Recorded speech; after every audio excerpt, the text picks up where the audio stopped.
Hi guys, I'm up late again, getting ready to go to bed. It's about 1:30 in the morning on May 10th, 2013. It's Friday, early Friday morning. I wanted to sleep, but I just found myself just sitting there on the little bed that I sleep on, the share bed, and just a deep reflection. I got news today about a family who I came in contact with and became friends with in October, right at the time of my son's relapse. And their daughter was diagnosed with leukemia the day before her 5th birthday. And we held bone marrow drives together for our children because we were looking for donors, for our children. And we would check on one another from time to time. She would call me, I would call her, we'd text each other and just to see how our babies were doing.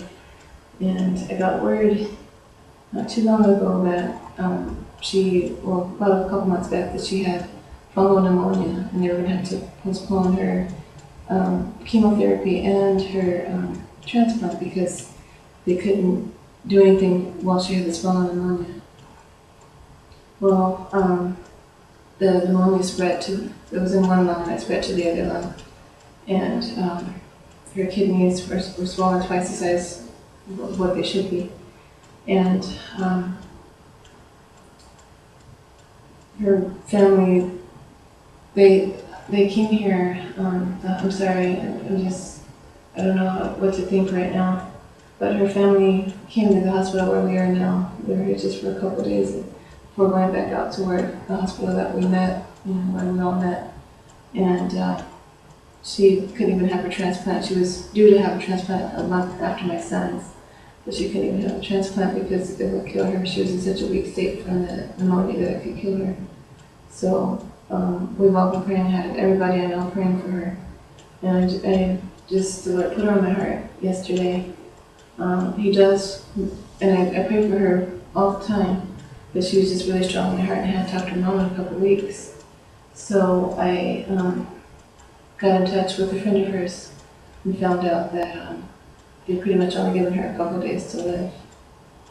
So what do you say to a family who's facing such a monumental crisis? I wanted to drive my car right then and there and go to the hospital and see them. I don't want to invade their privacy, but I just wanted to put my arms around this family and let them know that they're loved and prayed for.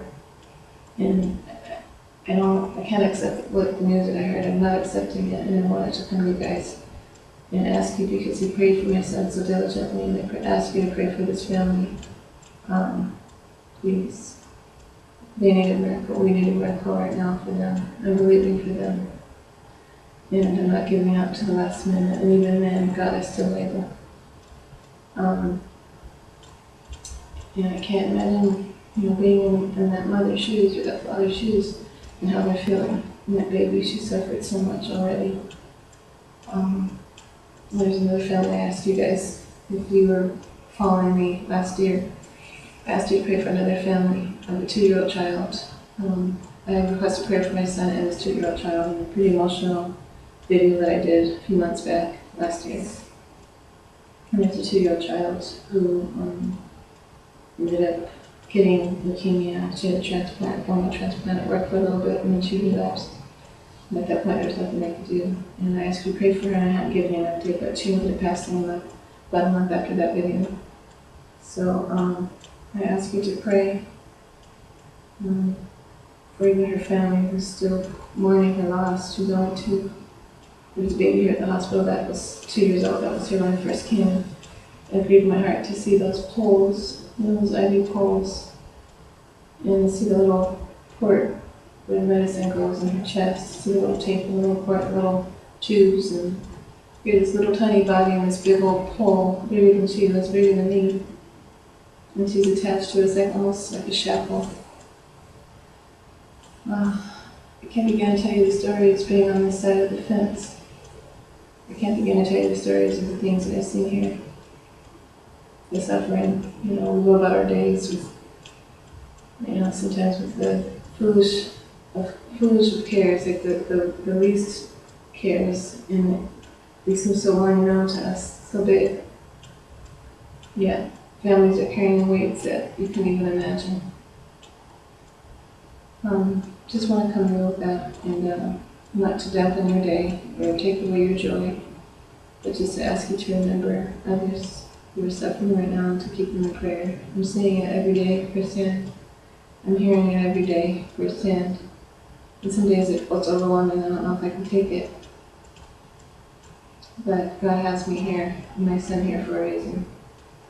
I'm just asking you guys to pray.